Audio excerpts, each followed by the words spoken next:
ፕሮግራም የክብር ስፖንሰሮች ኬርላንድ አጠቃላይ ሆስፒታል፣ ዶክተር ፈቲያ የጥርስ ክሊኒክ፣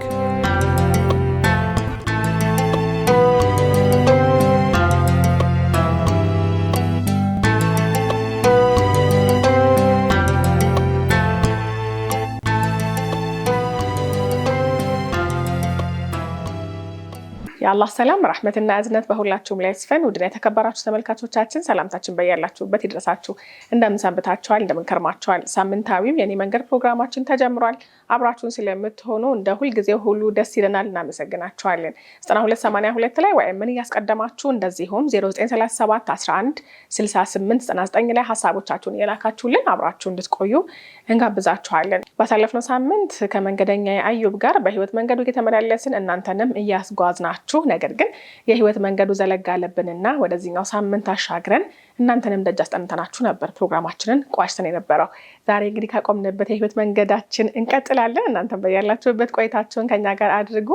እንግዲህ ባሳለፍነው ሳምንት ወደ እስልምና የመጣህበትን የህይወት መንገድ ወስነህ የገባህበትን ሌሎች ብዙ የህይወት መንገዶች ነበሩ። በሱ የተመላልሰን ነበረ። ያው ዘለግ ሲልብን እረፍት ያስፈልገዋል። መንገድ አይደል? እንደዚሁ አይቻልም። እንግዲህ እረፍት ወሰድንና ወደዚህኛው ሳምንት አሻግረን ነው አቁመን የነበረው ፕሮግራማችንን። ባሳለፍነው ሳምንት እንዳነሳ ነው በጎዳና ላይ 2 ዓመታትን አሳልፈ ነበረ። ቀላል የሚባል ሳይሆን በጣም ከባድ የሚባል ተስፋ አስቆራጭ፣ ካገኘኸው አዲስ እውነት ጋር የተሟገትክበት፣ ካገኘኸው አዲስ መንገድ ጋር ላለመጓዝ ትግል የገጠምክበትም ጊዜ ነበረ። መመሪያህ ጋር መተዋወቅህ ደግሞ ተስፋ እንዳትቆርጥና ያለህበትን መንገድ መውደቅ መነሳት ቢኖረውም ለዛም የሚሆን ተስፋ የሚሆነውን ደግሞ የአላህን ቃል በልብህ መኖሩ ህይወትን እንደ አዲስ እንድትኖር ምክንያት እንደሆነህም እንዲሁ አንስተን ነበረ። ልክ ከሰለምክ በኋላ ብዙም ሳትቆይ ነው እንግዲህ ለዳዕዋ ለ4 ወር በወጣህበት ቁርአን አክትመህ የተመለስከው። ቲላዋ እንስማና ከዛ ደግሞ እንዴት ነው በ4 ወር ቁርአን ያከተምከው የሚለውን ደግሞ እናወራለን። أعوذ بالله من الشيطان الرجيم بسم الله الرحمن الرحيم ألم نشرح لك صدرك ووضعنا عنك وزرك الذي أنقض ظهرك ورفعنا لك ذكرك فإن مع العسر يسرا إن مع العسر يسرا فإذا فرغت فانصب وإلى ربك فارغب صدق الله. ይሄን የቁርአን አያ መረጥክበት ምክንያት አለ? ማለት እንስማ። በጣም የምወደው አንድ ሁለተኛ ልክ እንደቀድሙ ከገባሁባቸው ነገራቶች የሚያስወጣኛው እንደሆነ ይሄኛው ደግሞ በጣም የምፈራቸውን ነገራቶች ወይም ደግሞ በጣም የሚከብዱኝ ናቸው ብዬ ያሰብኳቸው ነገራቶቹ ምገባ ሲሆን ከመግባቴ በፊት ሁሉ ጊዜ የምቀረው ሱራ ይሄ ነው። ለምሳሌ መድረኮች አሉ፣ በዛኛው በየግጥም ብዙ መድረኮች አሉ። በጣም ብዙ መወዳቸው መድረኮች ላይ ተሳትፌያለሁ። በጣም አሪፍ ኦዲየንስ አለኝ በዛኛው፣ አላህ ያክብርልኝና በጣም ብዙ አክባሪዎች ብዙ ወዳጆች አሉኝ። በጣም መወዳቸው ሙስሊም የሚሆኑ ያልሆኑ ማለት ነውና እነዛ አይነት ቦታዎች ሲገባ ከባድ ህይወት ሲገጥመኝ ፈተናዎች ከሆኑ የሥራ ፈተና የሚሆን ይሄን ቁርአን አያ አስተነትነዋል። ሌላውን ተዩ ማለት አለም ነሽረህ ለከ ሶደረከ እንደው ልብን አላሰፋንልህም ብሎ አላህ ይጠይቃል። ከዛ መልስ ነው ራሴ የሚመልሰው። ሐቅ ነው፣ አስፍቶልኛል አላህ። የመጣዋቸውን መንገዶች ያለውበትን አውቀዋለሁና ሂዶ ወረፈዓና ለከ ዚክረክ መወሳትህን የምትወሳበትን በሰው ዘንዱ የሚሆን በይት ማለት መወሳትህን ከፍ አድርገንልሃል ይላል አላህ። የምወሳበትን ነገር ሁሉ ከፍ አድርጎልኛል፣ ሁሌ እንዳልዘነጋው ያደርገኛል ማለት የሰጠኝን ኒዕማ እንዳስታውስበት ያደርገኛል። ከዛ ፈኢነ መዐል ዑስሪ ዩስራ ማለት የሆነ መከራ ውስጥ ብገባ አፍተር ዳት ኑስራውን እንዳስብ ያደርገኛል። እንደውም ሊተኪድ መልሶ ይመጣል። ኢነ መዐል ዑስሪ ዩስራ ተስፋ እንዳልቆርጥ ያደርገኛል። በእርግጥም ከችግር ጋር ይቾታል ያኔ ነውና ወደ አላህ መመለስን እያንዳንዷን ነገር እንዳስታውስ የሚያደርገኝም ጉልበት የሚሰጠኝም ያለውበትን ኒዕማም እንዳስታውስ የሚያደርገኝም ስለሆነ ነው የምወደው። እንደዛ ነው። በአራት ወር እንዴት አከተምክ? መንገዱን ብናቀም እንትን ነው አራት ወር ውስጥ ከመውጣቴ በፊት የመጀመሪያ ይሄ ወደ እስልምና የሄድኩባቸው ጉዞዎች የሉም። ቃዒዳ የሚል ስልክ ላይ ቃዒዳ የሚል አፕሊኬሽን ነበር። እሱን አውርጄ አረብኛ ተለማምጄ ነበር። አረብኛ በራሴ እያፋገጥኩ ማንበብ ጀምር ነበር። ከዛ እንትሎችን እሰማ ነበር። ምንድነው ቂራአቶችን የቁርአን የሚቀራባቸው መንገዶች እሰማለሁ። ላይክ የነሸህ ኑረይን አይደለ የሱዳኑ ምናምንና በጣም የምወደው ደግሞ አንድ ሼህ ሁሴን የሚባሉ አሉ። أفحسبتم أنما خلقناكم عبثا وأنكم إلينا لا ترجعون فتعالى الله الملك الحق لا إله إلا هو رب العرش الكريم ومن يدع مع الله إله آخر لا برهان له به فإنما حسابه عند ربي إنه لا يفلح الكافرون وقل رب اغفر وارحم وأنت خير الرحيمين لنا ዜማዎቹንም በደንብ ትዛቸው ዜማውን ነው ነቅል ማድረግ ወደ በቃ ገጣሚ መሆን ብቻ ስለማልሞክ በግጥም ያስገባው ደና በዚህ መስገባን እንዴ በቆንጆ ቲላዋ መግባት ይገባል። እንደዚህ ናቸው ነቅል ታረጋለሽ እና ያ ነቅል አለ። ከዛ ሐፊዝ ነበር የመጀመሪያ አራት ወር ይዘኝ ወጣ ቶፊቅ ይባላል አላህ ጀዛውን ይክፈልና እሱና ሼህ ኢብራሂም የሚባሉ ነበሩ። ወላሂ በጣም ቁርአንን የሚቀሩበት መንገድ በቃ ልብ ውስጥ ተሰርስሮ ይገባ ነበርና የምፈልገው ምንድነው የነሱን ነቅል እያረው በእነሱ ድምጽ መቅራት እና በሰዓቱ በጣም እንትን ሸውቁም ስላለ ረግበዋል ምናምን ፈልገው ስለነበረ ብዙ ጊዜ አልተኛም። በቃ ከእንቅልፍ ረጅም ዓመት እንቅልፍ ጋር ብዙም አልተዋወቅም። አሁን ኦልሞስት 1 ዓመት ነው እንቅልፍ መተኛት ከጀመርኩ እንጂ 8 ዓመት 9 ዓመት እንቅልፍ ከ8 ሰዓት ወደዚህ ምናምን እሷም የሆነች ሰዓት ናት መተኛ እንደዚህ እንቅልፍ መተኛ ሰው አይደለም። እና ያ ነገር ጠቅሞኝ እና በቀንም በሌትም በቻልኩት ሞክር እንትን ላለው አላህ ደግሞ ያክሰኝ እና ያለ አገዛ ነበረበት። በዛ መልኩ ለማክተም ሞከርኩ። ያው ብዙ ነገሮች እንደው ፐርፌክት ባይሆኑ በቻልኩት ተፍጨርጭሬ ተመልሻለሁ። ማሻአላህ ደስ ይላል። እስኪ ባለፈው ሳምንት ካቋረጥነው ሐሳብ መለስ እንበልና እናንሳ። እንግዲህ የህይወት ብዙ ክፍሎች አስቸጋሪና መልካም የማይባሉ እንደሆኑ እያወራን ነበረ። በብዙ ጣውራዶች ውስጥ እንዳሳለፍክም እንደዚሁ እያወራን ነበረ። እስልምናን ህይወት መኖር ከጀመርክ በኋላም ይሁን በፊትም ማለት ነው። አጠቃላይ በህይወት ብለን ብናወራ ደስ ይለኛል።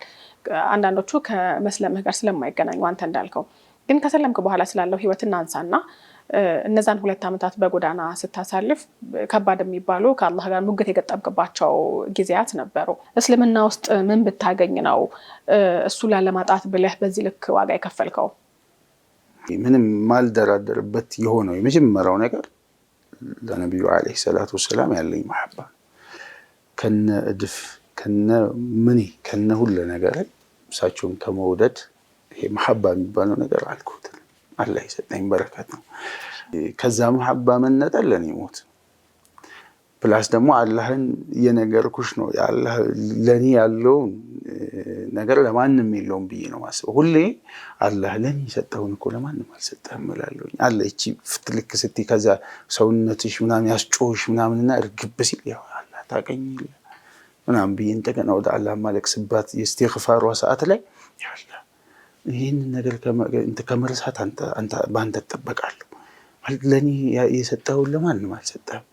በዱንያ ላይ ምንም ነገር ነሳኝ እስልምና የምታጡስ ትልቁ ነገር የሰጠኝ እሱን ስለሆነ ነው ማለት ማላወዳደረውም ነገር ስለሆነ እንድነቃ ያረጋግና አዌክ ሲሆን ጠይቀዋለሁና እኔ ሰላም ረፍት ሁሉ ነገር የተሰማኝ እስልምና ውስጥ ነው። በቃ ማለት እስከምን ይሆናል መሰለሽ በአለም ላይ የመጨረሻው ሮንጉ ሃይማኖት ሙስሊም ቢሆን አለቀው ሮንግ ነው ይባል እንደው አፍተር ኦል ሂደሽ ነው በዛ ልክ ነው እኔ ጋር ያለው ነገር ምክንያቱም በቃ የልቤ ሰላም አላህ ጋር ነው የልቤ ደስታው ምኑ ያለው ነብዩ አለይሂ ሰላቱ ወሰለም መውደድ ውስጥ ነውና ብርቱ መውደድ ነው አላህ ይሰጠኝ ይሄንን መውደድ ይዘህ መዲና ስትዘልቅ እንዴት ነበር ታዲያ ስሜቱ ሱብሃንአላህ ከባድ ስሜት ነው ማለት ቦታው ላይ ሆኜ መሆኔን ያላመንኩበት ነገር ማለት እንትን ነው መስጂድ አልነበዊ ፊት ለፊት ያየነው ነው ከሆቴላችን ወጥተን መግሪብ ላይ ነው እና ያየሁት ነው እንትሎቹ ሲዘረጉ ምናምን ያየው ነው ጃንጥላዎቹ ምናምን መዲና ነው አይደል ያለነው እና ያ እንትን ነው ማለት መስጂድ አልነበዊ ነው አይ ባክ ተሳስተው ነው ምናምንና እንትን ነው ነዝር እንደ ነዝር ሆኖ መዲናን በባዶ እግሬ ለመሄድ ነዝር ነበረብኝና ጫማዬን ይዤ በባዶ እግሬ ነው አብዛኛውን ጊዜ ያሳለፍኩት መዲናም ላይ መካም ላይ በቻልኩት በጣም እስኪከብደኝ ድረስ ሲከብደኝ ብቻ ነበር የምለብሰው ነበርና በባዶ እግሬ ብቻ እየተንቀሳቀስኩ ፊል እያልኩት ነውና እንዳጋጣሚ አዛን እያለ ሰዎች እየተመሙ ነው ወደዛና ሁሉም ሰው ወደዛ ነው የሚሄደው እኔ ደግሞ የትኛው እንደሆነ ውዝግብ ላይ ነው ያለሁትና እና ሐረም ነው ምናምን ብላ ጠየቀች አንዷ የኛ ጋር ያለች አዎ ምናምን ሲሏት ሱብሃንአላህ ልብስን ጥቅስ ነው የተሰማኝ ማለት እያየሁት ያላመንኩትን ጉዳይ ነው ስትባይ የሚሰማሽ ስሜት በጣም ኤክሳይትድ ነበርኩ ጓጓሁበት ምናምን ከዛ ይሄ እንትሉንኩ ስሜት አለባው እንትን ምንድነው መዲና ቀበሌ ማዶ ቤተላህ አረፋ ሜዳ ብሎለት የዘለቀውን ያደርጋለከውን እንግዳ ሁለት መስመር አእምሮ ውስጥ እየጻፍኩት ነውና ማለት እንግዳው ሁሉ ብርቅ ሆነብኝ ሁሉም ግራ ገባኝ በጣም የሚገርም ስሜት ነበረው መልቀስም መሳቅም መደሰትም ማዘንም አልቻልኩም ምንም ስሜቱ ይሄ ነው የማይባል ስሜት ውስጥ ገባሁ ከዛ ልክ ውዱእ አድርጌ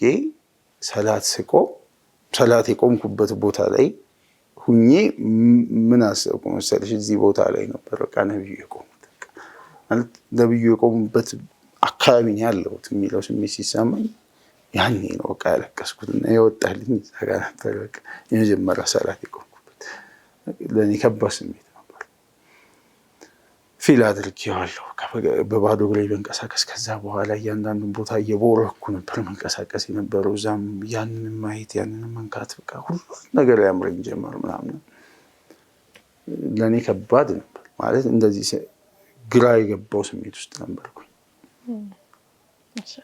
ሱብሃንአላህ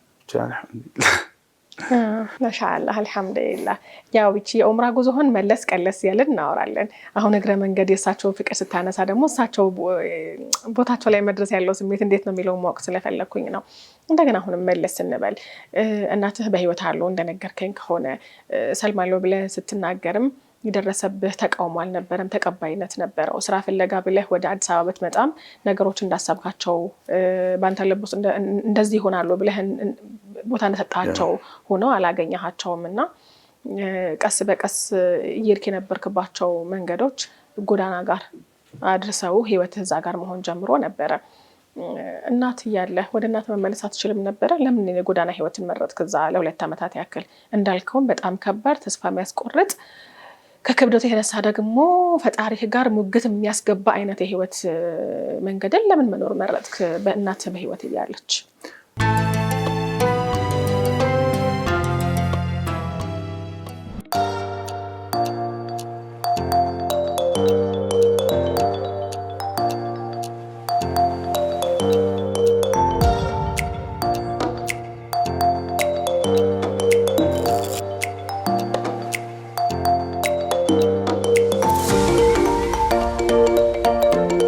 ደረጃውን የጠበቀ የአፍና የጥርስ ህክምና ከዶክተር ፈቲያ ስፔሻሊቲ የጥርስ ክሊኒክ የምንሰጣቸው አገልግሎቶች የጥርስ እጥበትና የድድ ህክምና የተቦረቦሩ ጥርሶችን መሙላት የጥርስ ስር ህክምና ሩት ካናል ትሪትመንት የተወላገዱ ጥርሶችን በብሬስ ማስተካከል የመንጋጋ ስብራትና ውልቃትን በማግዚሎ ፋሻል ሰርጅን ወደ ነበረበት መመለስ እርሶ በመረጡት ሰው ሰራሽ አርቲፊሻል ጥርስ በዚርኮኒያ ሴራሚክ ወርቅ ክሮም፣ አክሪሊክ በመጠቀም ቋሚና ወጪ ገቢ ጥርሶችን ዘመኑ ያፈራቸው መሳሪያዎችን በመጠቀም በጥራት እንሰራለን። መታከም የማይችሉ ጥርሶችን መንቀል፣ በተለይ ለህፃናትና እናቶች በስፔሻሊስት ሐኪሞች ልዩ የህክምና ክትትል እንሰጣለን። ለድርጅቶችና ተቋማት የዱቤ ህክምና አገልግሎት መስጠት መጀመራችንን ለደንበኞቻችን እንገልጻለን። የአፍና የአፍ ውስጥ ችግር ሲገጥመው ሳያመነቱ እኛ ጋር ይምጡ፣ ፈጣን መፍትሄ እንሰጣለን። አድራሻችን ሰፈረ ሰላም ኢትዮ ጠቢብ ሆስፒታል አጠገብ በ0911 04 2987 ወይም 0911 22 4370 ላይ ደውሉ። ፈገግታው ስጦታ ነው። ለቤተሰቡ የአፍና ጥርስ ህክምና ዶክተር ፈቲያ ስፔሻሊቲ የጥርስ ክሊኒክ። ዘመኑ የሩጫ ነው። በዚህ ኑሮና ህይወት፣ በዚያ ደግሞ ጤናና ረፍት ማጣት ከወዲያ ወዲህ በሚያራሩጠን ከባድ ወቅት የጤናችንን ጉዳይ ቅድሚያ ሰጥቶ ለሁሉም በጤና ስትቆዩ ነው የሚለን ኬርላንድ አጠቃላይ ሆስፒታል ነው።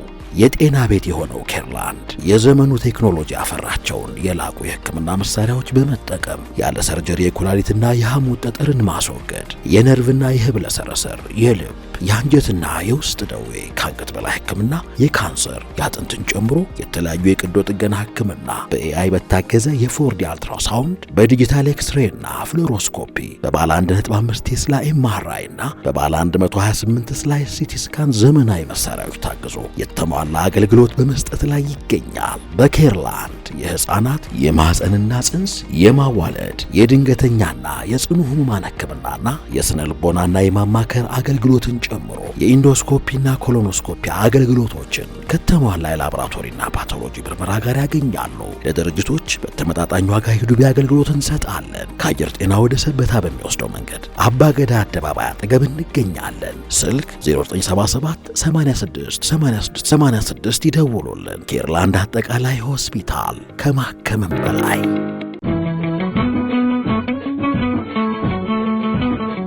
በወዳጅ ጥያቄን ጀምር። ለመሆኑ በቀን ስንት ሲኒ ቡና ይጠጣሉ? ይገርማል። የእርሶን ጨምሮ በዓለም ላይ በቀን ከ2 ቢሊዮን ሲኒ በላይ ቡና ይጠጣል።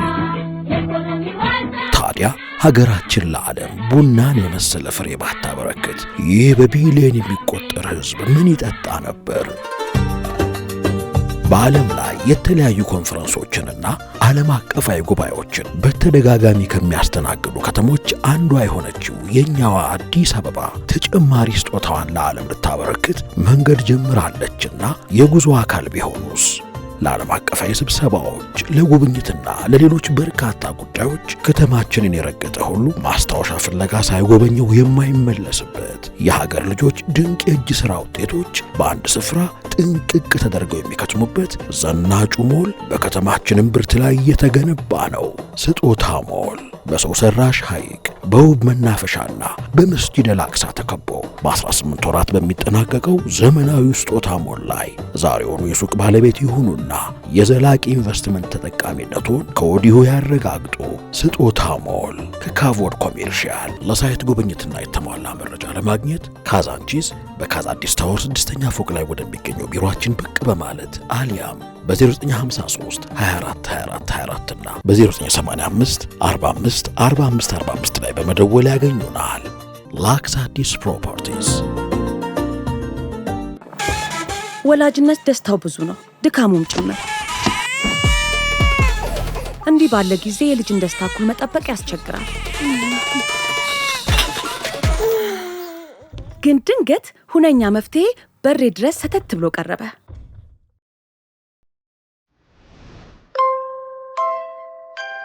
ለስላሳና ምቹ፣ ለረጅም ሰዓት እርጥበትን መያዝ የሚችል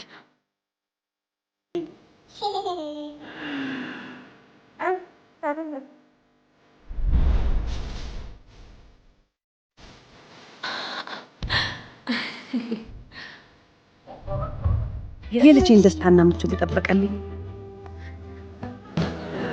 በጥንቃቄ ጥራቱን ጠብቆ የተመረተ ኢቭ ቤቢ ዳይፐር በተመጣጣኝ ዋጋ ቀርቦላችሁ። የዕድሜ ልክ ምኞትና ፍላጎት በሚሊዮን ልቦች ውስጥ አለ። እኛም ከተከበረው የአላህ ቤት በእንክብካቤ አድርሰን ከህልሙ አገናኝተን በክብር እንመልሶታለን። ዩስራ ትራቭልና ሃኒን ትራቭል በቱርክ ሀገር ባለን ከ4 ዓመታት በላይ ዑምራ የማስደረግ ልምዳችንን ይዘን ወደ ሀገር ቤት በመምጣት ለማምጣት በቱርክ ስታንዳርድ ዑምራን እናስደርጎ ከጥቅምት 18 እስከ 28 ሙሉ ዝግጅት አድርገን ምዝገባ ጀምረን በርካቶች እየተመዘገቡ ይገኛሉ። 7 ቀን በመካ 3 ቀን በመዲና የሚቆየው ይህ ጉዞ በመሪነት ይዘው የሚጓዙት ተወዳጁ ቃሪና ሙአዚን ሼኽ ኸድር አባ ረሕመቶ ይሆናሉ። ደርሶ መልስ ቲኬት፣ ቪዛ፣ ነፃ የዑምራ አደራረግ ስልጠና፣ ታሪካዊ ቦታዎች ዚያራ፣ ቅንጡ ሆቴል፣ ትራንስፖርት፣ ለሴቶች ኻዲም፣ የአንድ ቀን የጅዳ የባህር ላይ ጉዞ እንዲሁም ምግብን ጨምሮ ልዩ ፓኬጅ ይኖረናል። ለበለጠ መረጃና ለመመዝገብ ስክሪኑ ላይ ባሉ ስልኮች ይደውሉ። አድራሻ ቦሌ ትሮፒካል ሞል ግራውንድ ፍሎር 13A። ዩስራ ትራቭልና ሃኒም ትራቭል። ሰላም አለይኩም ወራህመቱላሂ ወበረካቱሁ። የማይታመን እድል ከቴምር ሪል ስቴት ይዘንላችሁ መተናል። አያት ላይ የሚገኘው ሳይታችን ላይ ከ35% ጀምሮ ቅናሽ አድርገን እነሆ ለእናንተ እንካችሁ እያልን ነው። ባለ 2 መኝታ አፓርትመንታችን ሙሉ ክፍያው 5,400,000 ብር ሲሆን ባለ 3 መኝታ አፓርትመንታችን ደግሞ ሙሉ ክፍያው 6,500,000 ብር ነው። ልብ በሉ ይሄ የሚሆነው 100% ለሚከፍል ደንበኛ ሲሆን ቀስ እያላችሁ ዘና እያላችሁ መክፈል ለምትፈልጉ ደግሞ ሌላ ዋጋና ሌላ ያከፋፈል መንገድ አዘጋጅተንላችኋል። እንዲሁም በተጨማሪ ፒያሳ ላይ የሚገኙ ሳይቶቻችን ላይ ከ30 እስከ 35% ቅናሽ አድርገን እየጠበቅናችሁ ነው። ለበለጠ መረጃ ከስር በምናስቀምጠው ስልክ ቁጥር ደውሉልን። ቴምር ሪል ስቴት የህልሞ ማረፊያ።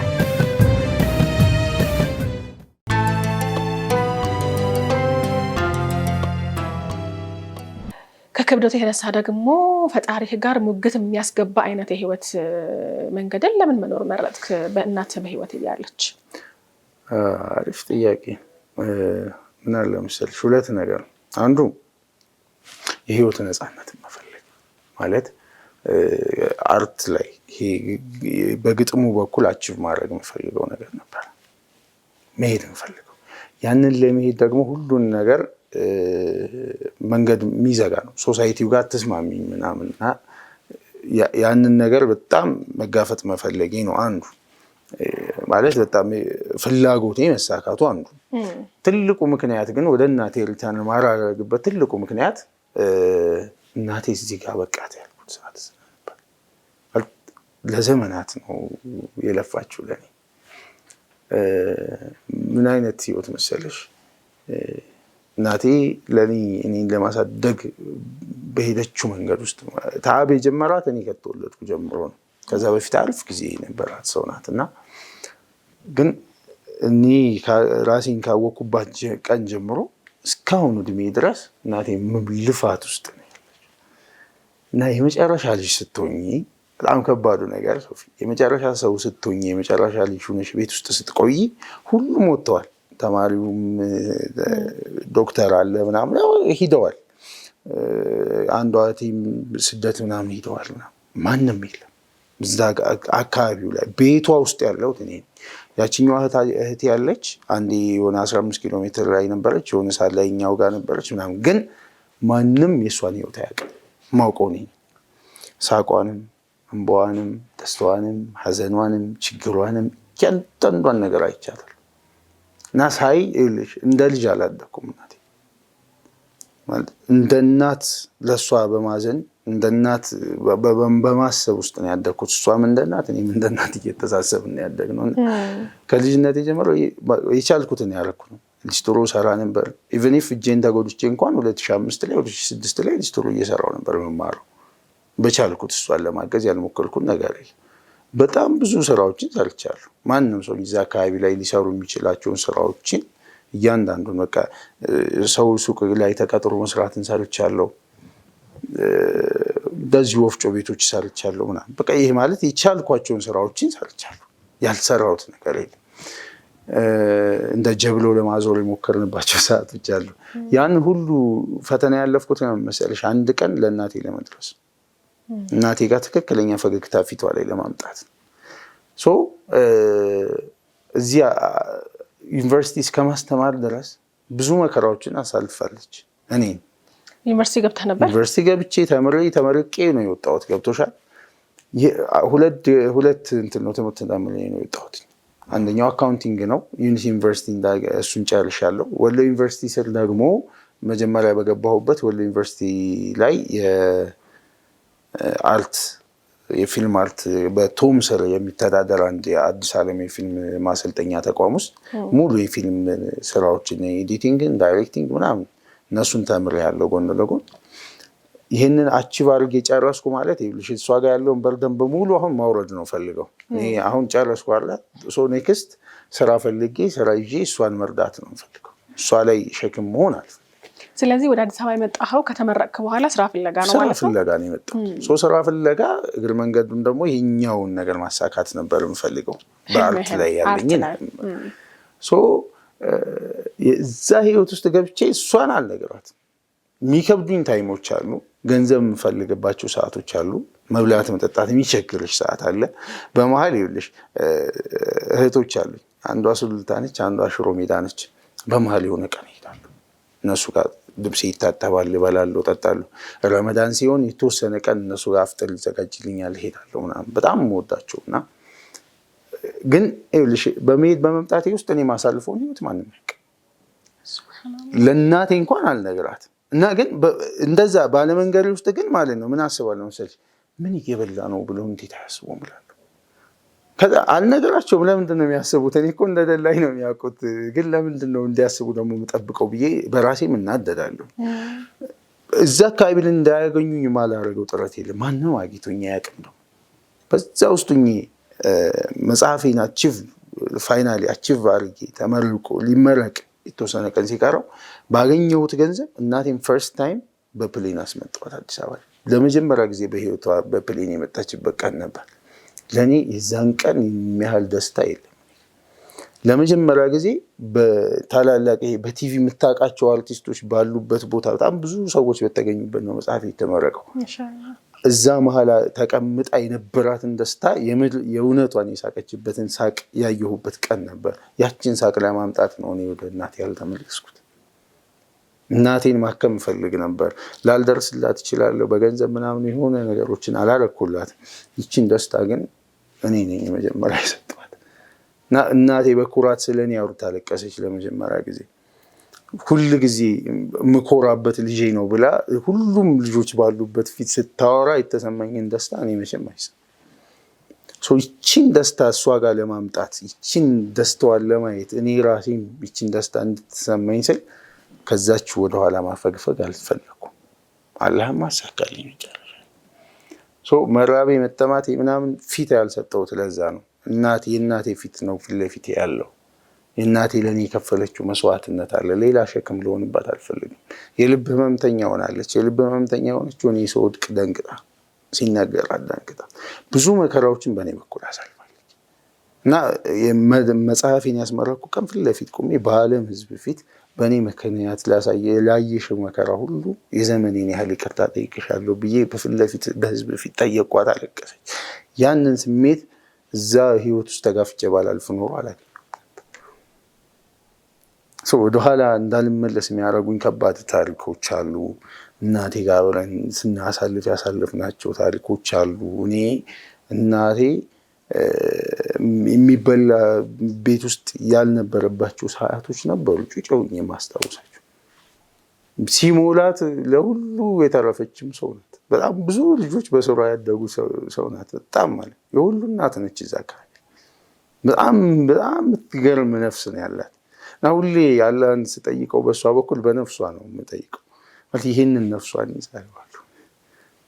አላህ በቃ ይሄ እኮ ለዚህ ነው የሚገባው አላህን ስለምነው በዛ ልክ ነው ለምነው እና ያንን ህይወት ስለማውቀው በርደኗን ለማቅለል ፕላስ ኩራት እንዲሰማት ነው ፈልገው። ስራ ሳይኖረኝ ስራ አለኝ ብዬ ነግሬያት አውቃለሁ። ስራ ሳሊስ ማለት ነው።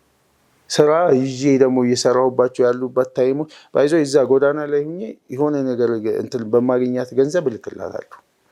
አንዳንዴ ደግሞ ስፈልግ አስልካታለሁ። ግን እኔ በመላኬ ውስጥ እሷ ገንዘቡ ምንም ላይ ያደርግላት ይችላል። ግን ልጄ ብላ እዛ የምታወራው ኖር ያውቀዋል። ኩራቷ ነው። ገባል? ያችን መስዋዕትነት ያስከፈለኝ የእናቴን ደስታ ማየት ነው። ወደ እሷ መመለስ ይችል ነበር። አዎ ዘላለሜን እሷ ጋር እየበላሁ ብኖር አትሰለች። ትናፍቀዋለች። እኔ እሷ ጋር ማሳልፍ እኔም ብናፍቀዋለሁ፣ እረሃበዋለሁ እሷ ጋር ማሳልፈውን ግን ግድ ስለሆነብኝ ነው። እንደዛ በናፍቆት እየተቃጠልኩ አልመለስም ወደ እሷ። ናፍተሩ ግን አለ በቃ ያንን ደስታ ሳይ ኢንሻአላህ እንግዲህ አላህ Subhanahu Wa Ta'ala ይሄንን ፍቅርህን አይቶ መሰረጊያውን ደስታ ያደርግልህ። አሜን። ትልቁን ደስታ በሰው ፊት ልጄ ብላ ስትናገር የኮራሃውን ደስታ ሳይሆን ነገ በሱ ፊት አብራችሁ የምትቆሙበትን የሚሰጠውን ያንን ደስታ ኢንሻአላህ ኢንሻአላህ ዳዕዋ አድርገህላችሁ ታውቃለህ? እናቴ ልቧ ጋር ነው ማለት ትሰማኛለች። ዲና ያታረግሽ በጣም ሰው ወዳጅ ነች፣ ሃይማኖት አክባሪ ነች። ከሙስሊሞች ጋር ታወራለች፣ የራሷን ስታወራም በነፃነት ነው ታወራ። ታደምጣለች ማለት ሐሳቡን ትሰማለች። ታለቅስ ትችላለች ስቶሪ እያሰማሻት የእስልምና ታሪኩ እሷ ጋር የሚሰማት እስልምናው አይደል ሰውነቱ። ይሄ ደፍሬ ጥሪውን አድርጌላት አላውቅም። በቃ ነኝ ብዬም ስለማላስብ እንግዲህ ለምንወዳቸው ሁሉ አላህ Subhanahu Wa Ta'ala ሂዳያውን ይስጥልን ምንለው እሱን አይደል? አሜን። ግን ሙስሊም በመሆንህ ምን አተረፍክ? በጣም ብዙ ነገር። አንደኛ የነገ መንገዴን አስተካክያለሁ ማለት የዘላለም መንገዴን ያስኩት ትልቁ ነገር በምንም የማይታካው ነገር። ሁለተኛ የአላህንና የረሱልን ሰለላሁ ዐለይሂ ወሰለም ሙሐባን አትርፌያለሁ በምንም ሚዛን የማይወዳደረው። ሶስተኛ ቁርአንን የመቅራትን ተውፊቅ አላህ ሰጥቶኛል። በሰላት ውስጥ ያለውን መረጋጋት፣ በሐዲስ ውስጥ ያሉትን ታሪኮች በመስማት ውስጥ ያለውን ማልቀስ፣ ዳዕዋ ወጥቶ እያንዳንዷን መሸቃማ ያዩዋትን የተወሰነችን ያክል ለማየት የሞከርኩባቸው መከራዎችን አይቻለሁ በዳዕዋ ውስጥ። ያንን ለማየት በእስልምና ውስጥ በጣም ብዙ ወንድምና እህቶችን አግኝቻለሁ። በወሬዎችህ መሀል ላይ እንግዲህ እጅህን መሀል ላይ እንዳጣሃቸው ድንገተኛ ጉዳት እንደሆነ እየነገርከኝ ነበር እና ትንሽ ግልጽ አድርገን ነው ምን ተፈጥሮ ነው? ምን አይነት ጉዳት ነበር የደረሰበት? እንትን ነው ሰፈር ውስጥ የወረዳ ኳስ ትሬኒንግ ነበረ። ኳስ ላይ እንደዚህ የተሾተ ኳስ ለመከላከል በተነሳውበት እኔ ከላይ እየጠበቅኩ ኳሱ ከታች ነው ስወርድ ኳሱ ላይ አረፍኩና ወደዚህ እንደዚህ ወደኩበት።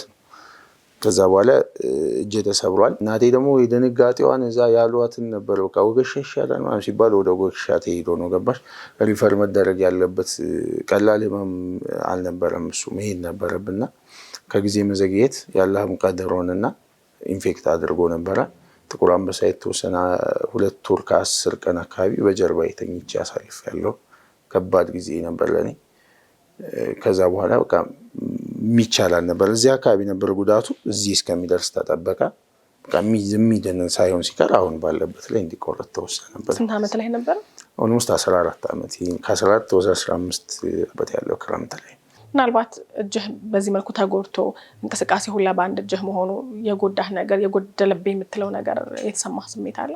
ያ ብዙ ሰዓቶች ይሰሙኝ ነበር ማለት በጣም ብዙ አፌክት ያደረገኝ ነበር። ኦልሞስት 9 ዓመቱን እስልምናን እስከገባና የመጀመሪያውን ዳዕዋ እስከመውጣበት ድረስ ከጃኬት ውጭ ለብሼ አላውቅም። ሳይኮሎጂካሊ በቃ አታክ ተደርጌያለሁ። በሰፈር ውስጥ ደግሞ ይሄ በሆነ ባልሆነው የምትሰደቢው ነገር አለ። በጉድለትሽ በኩል ይመጡብሽና ምናምን ከዛ እሱ ነርቨስ ያደርግሻል። ጸብ ምናምን ትታያለሽ። የልጅነትም ነገር ሲሆን ምናምን ከሰዎች ትንሽ የገለልኩበት ትንሽ የራኩባቸው ታይሞች ነበሩ ምናምን። እንደ አዲስ ራሴን ለመስራት የሄድኩባቸው ነገሮች ደግሞ አሉ። በማንበብ በመጽሐፍ ውስጥ ምናምን ያለፉ ከዛ እስልምና ሲመጣ ምናምን ልክ ቶታሊ መጨረሻ በአላህ ቀድር ማመን የሚባለው ነገር ላይ ስደርስና እስልምናው ሲገባኝ ኢማኑ ሲገባኝ ነው እንጂ የወጣሁት በጣም አፌክት አድርጎኛል። ግን እስልምናውም ገብቶኝ እንደዛ ነፃነቱን ማግቼ የሆኑ ነገሮች መሰናክል ይፈጠራሉ። ለምሳሌ ስራ ተወዳድሬ ፈተና አትታይም አይደለ? ፈተና አልፌ አንደኛ ወጥቼ ሁላ 1 2 3 ቦታዎች አንደኛ ወጥቼ ልክ ለኢንተርቪው ስትሄጂ ውድቅ ትሆኛለሽ። እንደዛ ሲሆን ያው አእምሮሽ ላይ ይደውልና ኮምፕሌን ማቅረብ ትጀምሪያለሽ። መልሰሽ ደግሞ እንዳልኩሽ መመለሱ ይኖራል። በዛ ውዝግብ ውስጥ ታልፋለሽ። እንደው ግን ጎዳና ላይ የሚኖሩ ልጆችን ሁሌ የምንስልበት ወይ ደግሞ እንዲህ ናቸው ብለን የምናስቀምጥበት የራሳችን የሆነ ምስል አለንና ምናልባት እንዳንተ አይነት ሌሎችም ካንተ የበለጠ እኮ ሊኖሩ ይችላሉ ብዬ እንዳስብ አድርገኛል ይሄንን ነገር ስናወራ። ምክንያቱም አንተ ጎዳና ላይ በነበርክበት ሰዓት ላይ ዩኒቨርሲቲ ተመርቀህ ወጥተሃል፣ ጎበዝ ገጣሚ ነህ፣ ግጥሞችን የጻፍክ ነበረ። እንዳልኩም ቅድም ከ2009-8 ጀምሮ እስከ 2015 ድረስ ባሉ መሀል ላይ የተጻፉ ግጥሞችን ነው ያስመረቀው 2015 ላይ። 2013 ደግሞ እስከ 15 ባለው ነው ጎዳና የነበርከው እና አብዛኞቹ ግጥሞችን ደግሞ የጎዳና ህይወት ላይ ሆነ የጻፍካቸው ናቸውና ሁለቱን ዓመታት ጎዳና ላይ ስታሳልፍ ስላጣሃቸው እድሎች የቆምክበት ቦታ እንጂ የሚገባህ ቦታ ሆኖ የቆምከው እንዳልሆነ አሳይተህናል። ምናልባት ግን እንዳልኩ እዛ ቦታ ላይ ስትቆም የተለያዩ ስራዎችን ሞክረህ አልተሳካልህ ይሆናል። ነገር ግን ከዛ ህይወት ለመውጣት የሞከርክባቸው ጊዜያት ግን ነበሩ በራስ መንገድ? አዎ ምልሽ እንትን ነው ቅድም እንደነካሹ በጣም ሁሉም እዛ ጎዳና አካባቢ ለሚኖሩ ልጆች ማን መኖር እየፈለገ የሚኖር ማለት የሆነ ቀን እንደሚያሸንፍ እያሰበው ነው የሚኖረው እና የሚገርምሽ በየቀኑ ግን የሆነ ነገር እየሞከሩ ነው የሚኖሩት ሁሉም ከዛ ነገር ለመውጫ የሆነ ነገር እየሞከሩ ነው የምታገኛቸው።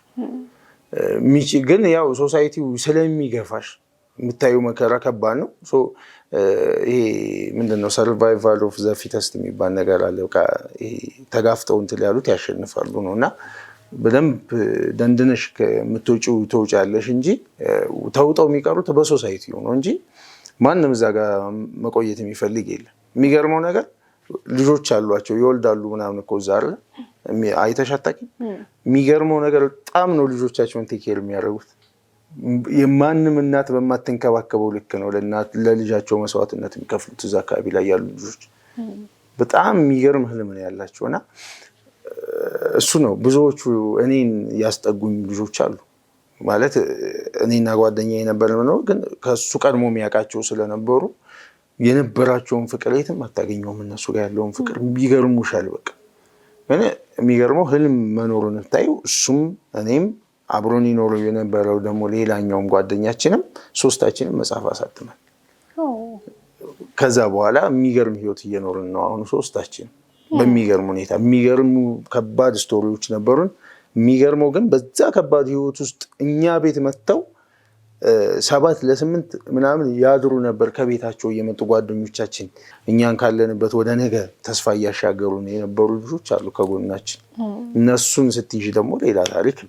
አቤል የሚባል ልጅ አለ ከዛ ውስጥ ለሁላችንም የሆነ ቦታ ላይ ለመድረስ ተቆጪው አዛዡ የሆነ እሱ ሲሆነ ነገር ሲጎልሽ እንትን የሚያክምሽ የሆነ ገንዘብም ከሆነ ገንዘብ ይወስድሽና ምናምን ትሪት የሚያደርግሽ ሰው ምናምን ከዛ እሱ የሆነ ስሜቶች ሲሰሙት ሲደክም ምናምን መጥቶ አንቺ ጋር ሀሳብ የሚፈልግ ሰው he was በጣም ዋይዝ ሰው በጣም ሞደው እስከ መጨረሻው ጥግ ድረስ ያለ እንዲህ አይነት ሰዎችን ታገኝበታለሽ። ያ መንገድ ማለት ነው ባሽ እኛ ጎዳና ላይ ነው ብሎን ማልተው እዚህ ጋር ደግሞ ሌላ የሚያጠነክርሽ ሰው አለ።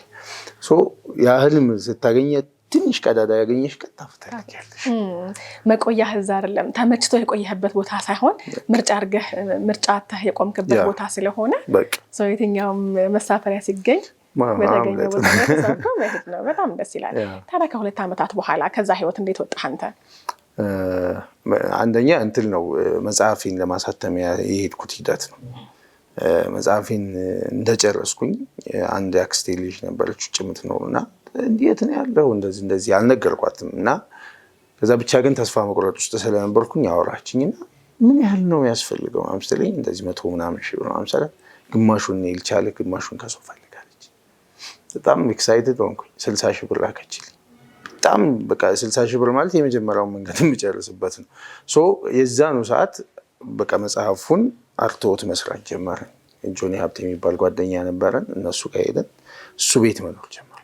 እሱ ጋር እያደርን ያንን ለመስራት በሚል ስናድር ምን ስንል ከዛ የሆነ ሰዓት ላይ ስንሄድ ጎርፍ ገብቶበት ቤታችንን ማደር ስላልቻለን መጣን እሱ ጋር የተወሰኑ ቀናቶችን ስፔንድ ማድረግ ጀመርኩ። በዛ መሃል ከአንድ ጓደኛ ጋር ተዋወቅኩኝ በቲክቶክ ማቃት። ያን መጽሐፍ ለማሻሻጥ እየተሯሯጠች የነበረች ጓደኛ ነበረች ኪዱም ትባል። እሷ ጋር ቀን በቀን እናወራለን በስልክ። ያንን ነገር እንደወጣ ትፈልጋለች እንደሆነ የምትፈልገው ነገር አለ። በጣም ብዙ አግዛኛለች። እውነት ለመናገር ማለት በጣም ተስፋ ቢስ የነበርኩባቸው ታይሞች ስለነበሩ ማለት ነው። እና ልክ መጽሐፉ ሲሳካ ከዛ ደግሞ የማዘርኛን ደስታ ስታይ መጽሐፉ ተቀባይነት ሲኖረው ከዛ ስምሽ መጠራት ሲጀምር በሰዎች ዘንድ ምናምን ለሁለተኛ ጊዜ ዳዋ የወጣሁት መጽሐፊን ከሸጥኩኝ ከተወሰነ ጊዜ በኋላ በቀረችኝ ገንዘብ ወጣሁ። ስወጣ አላ በቃ እዛሽ ገንዘብ ላይ ደግሞ የሆነች የጓደኛ እህት አንድ በፊም ይባል ልጅ አለ የሱ እህት አለች ውጭ ያለች እህቴ ነችና እሷ ገንዘብ ላከችልኝ ይሆናል እሱን ገንዘብ አዋጥቼ 4 ወር ድጋሚ ሄድኩበት። በቃ በዛው ጠፋሁኝና በዛ ከሶሻል ሚዲያ አየሽ ስመለስ ይሄኛው አብሮኝ የነበረው ልጅ ወጥቶ ቤት ተከራይቶ አገኘሁት። አገባን አብረን ይቃሟላን ምናምን መኖር ጀመር። ሱብሃንአላህ። ልክ መጽሐፍን ስትጨርስ እጅ ላይ ገንዘብ ስታገኝ የጎዳና ህይወትን ልክ እንደለቀክ ቀጥታ ወደ ዳዋ ነው የወጣው። ሱብሃንአላህ። የዛኑ ሰዓት ግንቦት ላይ ታተመ መጽሐፌ ተመረቀ። ግንቦት ላይ ሰኔ መጨረሻ አካባቢ ላይ ታው እዛ ስመለስ ወደ ጥቅምት አካባቢ ላይ ስመለስ እሱም ከዛ ወጥቶ ቤት ተከራይተን ነበረ። እዛ ቤት ገብቷል። ስመጣ ገባሁኝ ይቃሟላን ምናምን መኖር ጀመር እሱ ጋር። ከዛ ስመለስ ማለት ነው። አሁንም አብራችሁ ነው የምትኖሩት? አይ ነው እኔ ከዛ ወጣሁኝና አሁን አዳማ ነው እየኖርኩ ያለሁት። እሱ ደግሞ ሌላ ስቶሪ ሆነ ማለት ነው። አሁን አዳማ ነው የምትኖረው? አገባህ እንዴ? ኖ አዳማ ምን ወሰደህ ብዬ ነው። በጣም ትልቅ የህይወቴ ሌላ ምዕራፍ እስልምና የሰጠኝ ትልቅ ነገር፣ ትልቅ ቤተሰብ አላህ ሰጠኝ። አይተሽዋል የኡምራ ሽልማቱ ላይ አብሮኝ የተሸለመው ህፃን ልጅ አይተሽዋል? ያለቀሰው ምንድን ነው ያስለቀሰው ያለው? እሺ እሱ አለ፣ የእሱ እናት አለች፣ የእሱ እናቱ የእናቱ ሙሉ ቤተሰቦች አሉ። ለእኔ ሙሉ ቤተሰቡ ነው። አላህ እንደዛ አደረጋቸው። ድንገት ተዋወቃችሁ፣ ቤተሰብ ሆናችሁ። ስለዚህ እነሱ ጋር የቤተሰቡ አንድ አካል ሆነ መኖር ጀመርክ። ኦልሞስት 1 ዓመት ከምናምን ሆንኩኝ። አልሐምዱሊላህ። ስለዚህ የዛን ቀን ያየነው ትንሹ ልጅ ያለቀሰው በአንተ መሸለም በጣም ደስተኛ ሆኖ ያለቀሰው ልጅ የስጋ ወንድምህ አይደለም ማለት ነው? ያ አይደለም፣ ግን የነፍስ ወንድም። ማሻአላህ። የዛን ቀን ሁላችንንም በአንተ መሸለም በጣም ደስ ብሎን በአንተ ለቅሶ በአንተ ደስታ ያለቀሰም አለ፣ ደስ ያለው በደስታ እንባ ያነባ ሰው አለና ከዛ ሁሉ ተደሳች ሰው ግን የአንድ ትንሽዬ ልጅ እንባ ነበረ ትኩረት ስቦ የነበረው በሰዓቱ። ወደ መድረክ መጣና አየነው። በጣም በሚገርም ሁኔታ ግን አንተ እንደዛ ለፍተህ እንደው አሸንፍ ይሆን አላሸንፍ ኡምራ አገኝ ይሆን አላገኝ ብለህ ስንት የኳተንክለትን ሽልማት እሱ እዛችሁ በመሐባ ለአንተ ባለው ስሜት እንግዲህ በጣም የምንወደው ኡስታዛችን ኡስታዝ በድሩ ሁሴን በቃ ለዚህማ አብሮህ እንዲሄድ እኔ ነኝ ኡምራ መሸልመው ብሎ ኡምራ ተሸልመው ነበርና በጣም ደስ የሚል ስሜት ነበረው በሰዓቱ። እንደውም ወንድምህ መስሎናል ወይ የእህት ልጅ መስሎናል፣ ያልመሰለን ነገር የለም። አሁን ደግሞ ስንሰማ እንዲሁ እስልምና ያዛመዳችሁ ቤተሰቦች እንደሆናችሁ ነገርከን። ሳንተዋወቀው ብናልፍ ተመልካቾቼም ቅር ይላቸዋል፣ እኔም ቢሆን ደስ አይለኝም። ለማንኛውም ጋብዘዋለሁ።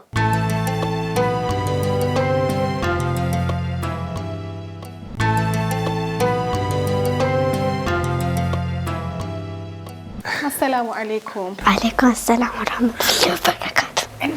ደህና? ወአለይኩም ሰላም ወራህመቱላሂ ወበረካቱ። ሁለተኛ ደህና። እኔ ጋር ይሻላል ወይስ እሱ ጋር ይሻላል? ማን ጋር ይሻላል? እሱ ጋር። እኔ ጋር አይሻልም? ለምን? እሱ ነው የምትወደው? እስኪ ምን ያህል ነው የምትወደው? ሰማይ የሚያክል ነው የምትወደው? እወድሃለሁ ብለህ ታውቃለህ? እስኪ ንገር። እወድሃለሁ የምትለው እንዴ? እና እንዴት ነው? እወድሃለሁ። ማሻአላህ። እንተዋወቅ እስኪ። ስምህ ማን ይባላል? አብዱል ሐኪም እባላለሁ። አብዱል ሐኪም፣ እንዴት ነህ? ደህና ነህ? ደህና። ኡምራ ሄደህ መጣህ? እንዴት ነበር እስኪ ንገረኝ። አሪፍ ነው። መካ መዲና ደርሰህ መጣህ? እዛ ሳትሄድ በፊት ስለ መካ ስለ መዲና ሰምተህ ታውቃለህ? ሳትሄድ በፊት ምን አይነት ነበር ይሉሃል? በቴሌቪዥን ነው ያየኸው የነበረው ወይስ? በቴሌቪዥን ነው ያየሁት። ምን አየህ በቴሌቪዥን? መካና መዲና። ከዛ ስታይ ምን ትል ነበረ? እሄዳለሁ እል ነበር። እሺ። ይኸው በስተመጨረሻ ሄድኩ። እንግዲህ የዛን ዕለት አዩብ ልክ ሲሸለም አልቅሰህ ነበር። ለምንድን ነው ያለቀስከው ግን? የደስታ ደስ ብሎ አለቀስክ? አንተ ደስ ሲልህ ታለቅሳለህ ማለት ነው? ወላሂ ወላሂ በጣም ደስ ሲለኝ እኔ አለቅሳለሁ። አንዳንዴ በጣም ደስ ሲለኝ አለቅስ ነበር። ታለቅስ ነበረ? እስቲ ምን ደስ ብሎ አልቅሰህ ታውቃለህ? እኔ ድሮ አሰላ ነበር የተወለድኩት። ከዛ ማሚ አዳማ ነበረች። ልክ ስመጣ አለቅስ ነበር። ስትመጣ ደስ ብሎ ማለት ነው። ስለዚህ በጣም ደስ ሲልህ እንደምታለቅስ አወቅክ ማለት ነው። ስንት አመት ነው በአሁን ነው 7 አመት ይሞላኝ። ግን 7 ብቻ ነው? ውስጥ ሌላ ትልቅ ልጅ የለም? እሱ ሲሸለም በጣም ደስ ብሎ አለቀስክ። ምን እንደተሸለመ አውቀህ ነበር? የኡምራ ሽልማት። ስለዚህ ኡምራ ምን እንደሆነ በደንብ ታውቅ ነበር? ኡምራ የአላህ ቤት ነው። መካ ማለት ነው? መዲና ደግሞ የነብዩ ሰለላሁ ዐለይሂ ወሰለም መቃብር አለበት። እሺ፣ ለዛ ነው። ለዛ እዛ በመሄዱ በጣም ደስ አለ። እሺ፣ አሁን አንተ እሱ ሲሸለም በጣም ደስ ብሎ አልቀሰህ ነበረ። አንተ ስትሸለምሳ? እኔ አልተሸለምኩም። እንዴ ኡምራ እኮ ተሸለምክ? ተሸለምኩ። እና ኡምራ ሄድከው ምንድን ነው? ኡስታዝ ሁሴን የሱን ኡምራን ሸፍናለሁ ብሎ ነው። መሸለምና መሸፈን አንድ አይደለም። ቃል እኔ ሸፍናለሁ ስለዚህ ሸፍኖልህ ነው ሄድከው። እኔ ተሸልማ አስተካክያለሁ። በቃ እኔ እኮ ተሸለምክ መስሎኝ ነው። አይገርምህም? ለካ ተሸፍኖልህ ነው። እና ኡስታዝን አመሰገንከው እንዴ በሰዓቱ? እሺ፣ አሁን ደግሞ ሄደህ ካየህ በኋላስ ምን ተሰማህ? እስኪ ንገረኝ። ተሰማኝ። ምን አየህ እዛ? ንገረኝ እስኪ። እዛ የነብዩ ሰለላሁ ዐለይሂ ወሰለም መቃብር፣ የአላህን ቤት፣ አረፋን ተራራ፣ በላይ ያሉ ሰሃባዎች የሞቱበትን ተራራ ወጥቻለሁ። ማሻአላ። ይሄ ሁሉ አድርገን የመጣኸው ምን መሆን ነው የምትፈልገው ስታድግ? ፓይለት። ፓይለት? የት ነው የምትወስደኝ? ፓይለት የሆንክ ቀን የት ትወስደኛለህ? ሀጅ ትወስደኛለህ? እንዳትረሳ። ያዝልኝ ያዝልኝ። አዩብ ምንህ ነው?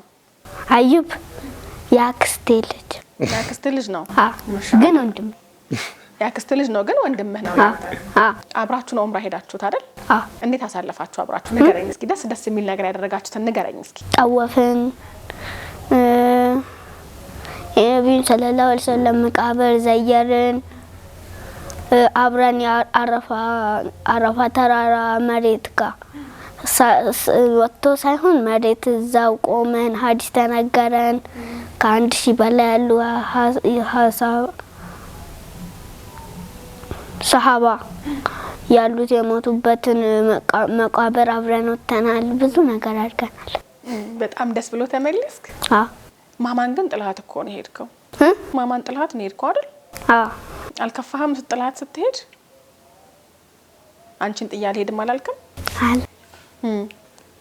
ኡምራ ሲባል ጥላት ሄድክ?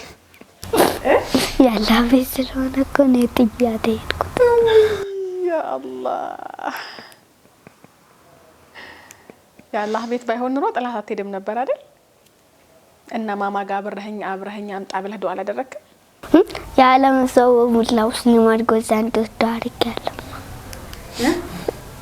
የዓለም ሰው በሙላ ሙስሊም አድርጎ ዘንድ ወስድ ዱዓ አደረክ? እዛ ሆነ?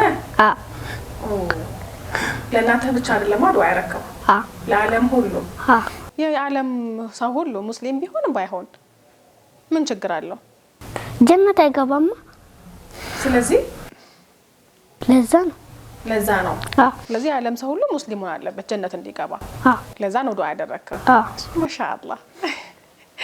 እንግዲህ አዩብ እንዳልከኝ ከዚች እህት ጋር ተዋውቃችሁ እንደ ቤተሰቦች ሆነው እንደ ወንድም እንግዲህ ተቀብላ ትንሽ ማለት ቀላል የሚባል ነገር አይደለም እያወራን ያለነው ነገር። ምክንያቱም ብዙ ወደ እስልምና የመጡ ወንድሞች እህቶች ከሚወቅሱ ነገሮች አንዱ ይሄ ነው አይደል? አትቀበሉንም፣ ያው እንኳን ደህና መጣችሁ ትሉናላችሁ። ከዛ በኋላ ግን ማንንም ሰው ዞር ብሎ አይንም ይባላልና ሁሌ የምንሰማው ይሄንን ነበር። አንተ ጋር ደግሞ ስንመጣ እንደ ወንድም ተቀብለው እንደ ልጅ ተቀብለው የሚያኖሩ ቤተሰቦች ከተቀላቅለህ መኖር ጀምረሃል። አልሐምዱሊላህ። ከዛም ባለፈ ልጅን የሚያህል ነገር ታምኖ ተሰጥቶክ ምንም ይሁን ቦታው ላይ አይደል መቼስ እናት ናት እና ልጅን እንደዚህ አምኖ ሰጥቶ በቃ አብራችሁ ደርሳችሁ ነው ማለትም እንዲሁ ቀላል ነው ብዬ ማስበው ነገር አይደለም እና ታምነህ ልጅ ተሰጥቶ ነው ይዘህ ሄድከው። አንድ እናት እንኳን ከአባቱ ጋር የሆነ ቦታ ስትልከው ስንት ያደራ እንደምትል እናት ይታወቃል። እና ላንተ ከአደራውን በላይ እንደዚሁ ደግሞ አምኖ መላክ በራሱ ቀላል ነገር አይደለም እና ትንሽ እናውራው እስኪ። ልክ ኡምራውን የሱም ተሸፍኖለታል አብሮ ይሄድ ሲባል የእናትየውን ስሜት ብናቀው ደስ ይለኛል። ማለት በጣም ነው የሚገርመው። ማለት በጣም ደስተኛ ነበረች በሰዓቱ። እንደውም ይሄ የመጨረሻው ውጤት ሊነገር ሲል ቴክስት አረገችልኝ የኔ ጀግና አንተ ነህ እና አልሐምዱሊላህ የሚል ጻፈችልኝ። በቃ ዝም ብሎ ተሰምቷታል ማለት ነው እና ወዲያውኑ እንትን ሲባል በቃ ኢቨን ኢፍ ወድቃ ነበር እኮ ራሷን እንትን ቁማ በቃ አልቻለችም፣ ወደቀች። ሰዎች አንስተዋታል ምናምንና የኔ ጋር ማለት ልክ እሱ ሲባል ደግሞ የማታውቀውን አይነት ስሜት እንዳስተናገደች ነገረች። በቃ ዝም ፍዝዝ ነው ያልኩት ነው ያለችውና እሱ ደግሞ ክረምት ላይ በጣም እያለቀሰ የነበረበት ሞመንት ነበረ። ወላሂ እንትን ምንድነው አፍጠር ላይ አንድ ሰዓት ላይ ነብዩ ናፈቁኝ ብሎ ያለቀሰበት ሞመንት አለ። ከልጅ ማይጠበቅ በጣም ከባድ ስቶሪ ነበረውና እስቲ ቆይ አንተ እና ላይ ቆመልኝ ነብዩ ናፍቀው አለቀስክ እንዴ አንተ? እስኪ ነገር ምናቸው ናፍቀው ነው ያለቀስከው? ሁሉ ነገራቸው ነው ናፍቁት። ምን ናፍቀው ነበር እስኪ ንገረኝ። ፊታቸውንም ካይቻላል። አሁን ማታውቀው የሚናፍቅ ሰው አለ? ታዲያ እሳቸው እንዴት ናፈቁ? ነብይ ስለሆኑ ነው ናፈቁ። ቻው የተባለ ነሽዳ ምናምን ታውቃለህ እንዴ? አውቃለሁ። ሙሐመድዬ ሙሐመድዋ እኔ ልስዋ ሁሉ አነሰብን ሁሉ ረከሰ ውድ ያልኩት ለኔ አንቱ ያነሰ የሚል ነሽዳ። ማሻአላህ ሰው አንተ እና ብለን ያቆም ነው የነበረውና ረመዳን ላይ እሳቸው ናፈቁኝ ብሎ ነው ያለቀሰ። እና ያ መናፈቁ አለ። ከዛ ደግሞ ልክ ዑምራው ውድድር ሲኖር እንዳሸንፍ ዱዓ አድርግልኝ አልኩት። አንተ ዱዓ ታደርግልኝ ያሸንፋለሁ አልኩት። ታሸንፋለህ አለ። በቃ እሺ ካሸነፍኩ ምን ላድርግልህ ስለው ማሊያ ግዛልኝ አለኝ። ከዛ እሺ አለና ግን አንተ አሸንፈህ ትሄዳለህ ከዛ እኔ ይሳልኝ አለ። ኢንሻአላህ ወስዳለሁ በቃ ምንም ገንዘብ ፈልጌ ወስዳለሁ አለ። ይሄ ንያውን አላህ ያየበት ይመስለኛልና ኡስታዝ በትሩ ደግሞ ይሄን ነገር ስጦታ አደረገለት። በጣም ደስ ይል ነበርና በዚህ ወግረ መንገድ እንደውም አላህ ይስጥልን ወላሂ አላህ ያክብረው። በጣም ትልቅ ሰው ነው እና እሷ በጣም ደስተኛ ነበረችና አላህ ውለታን በዚህ በኩል መልሶላታል። ማለት የዋለችው ውለታ በጣም የዋህና ቅልብ ያላት ሰው ናት። አላህ በትንሹም ቢሆን ብዙ ይገባታል ገና። በዚህ በኩል ደግሞ ከሷታል ብዬ አስባለሁ። ይሄ ትልቅ ነገር በጣም ደስ ይላል። እንኳን ደስ አላችሁ። እንኳን ደስ አለ። እንኳን አብሮ ደስ ያለን። ማሻአላህ እንዲሁ እንተዋወቅ ስሜቱን እንጋራ ብዬ ነው። በእናወራቸው የማያልቁ ብዙ የህይወት መንገዶች አሉ። አዩብ ስለመጣህ በጣም ደስ ብሎኛል። እንደው እንደነዚህ ያለ ቅን ልብ ያላቸው እህቶች ወንድሞች አሉ አይደል? ታላላቅ እህቶች ሁለት ታላላቅ እህቶች አሉት።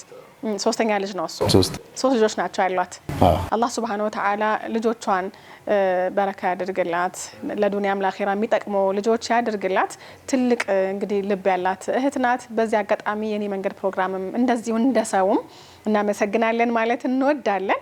አዩብ ስለመጣህ እጅግ አድርጌ አመሰግናለሁ። ሁሉ ጊዜም ግን በህይወት መንገድ ላይ የሚያበረቱ የሚያግዙ ሰዎች አሉና እነሱን አመስግነን ፕሮግራማችንን እንዝጋ ኢንሻአላህ። ካለን ሰዓት አንፃር ያው በስም ዝርዝር ገሌ እያሉ ለማመስገን የሚመች አይደለም። ግን በተጓዝኳቸው የህይወት መንገዶች በእያንዳንዱ መንገድ ከጎኔ የነበሩትን ጓደኞቼን፣ ቤተሰቦቼን አላህ የሰጠኝን ቤተሰቦቼን ደግሞ ሁሉንም ላመሰግን እወዳለሁኝ። የትኛውንም ስፔሻሊ ደግሞ እናቴን እኔን እዚህ ለማድረስ እዚህ ቦታ ላይ እንድገኝ ለማድረግ አላህ ውለቷን ይክፈላት። እኔ ያን ቀኗንም ያን ደቂቃዋንም መክፈል አልችልም። ኢንሻአላህ ብዙ ህልም አለኝ። እናቴን ውዱን ስጦታ አላህ ይሰጣታል ብዬ አስባለሁኝ። አላህ ይሄንን ሰጥቶ ያገናኘን። ለሁሉም አላህ ኸይሩን መንገድ አላህ ይምራ፣ እኛንም ቀጥተኛውን መንገድ አላህ ይምራን እስከ መጨረሻው ድረስ አላህን እለምነዋለሁኝ። ያው እንግዲህ ባባን እዚህ ድረስ ጋብዘሽ እኔንም እዚህ ድረስ ጋብዘሽ አክብራችሁ ስለጠራችሁን ሁሉንም የኔ መንገድ ፕሮግራም ክሩን የሚሆን የሜምበር ቲቪንም እጅግ አድርገን እናመሰግናለን። በዚህ በእያንዳንዱ መንገድ ላይ በዩቲዩብ እና በፌስቡክ በቲክቶክ ላይ ያገዙኝን ሁሉ አላህ ይጀዛቸውን ይክፈላቸው። ኑር ትራቭልን እና ኡስታዝ በድሩ ሁሴንንም እግረ መንገድ ማመስገን እፈልጋለሁኝ። አላህ ይስጥልን። እኔም በጣም አመሰግናለሁ እንግዲህ ስለነበርክ እንደዚህ ያለ ህይወት መንገድ ላይ ተመላልሰን ለሌሎች እንድናጋራ ስላደረከኝም ድጋሚ አመሰግናለሁ። ውድና የተከበራችሁ ተመልካቾቻችን ከመንገደኛ አዩብ ጋር የነበረን ቆይታ ይሄን ይመስል ነበር። ሀሳቦቻችሁን የላካችሁልን አብራችሁን ስለነበራችሁ እጅግ አድርገን እናመሰግናለን። በሚቀጥለው ሳምንት ከሌላ መንገደኛ ጋር እንጠብቃችኋለን። የአላህ ሰላም፣ ረህመትና እዝነት በሁላችሁም ላይ ይስፈን። መልካም ሳምንት ይሆንላችሁ።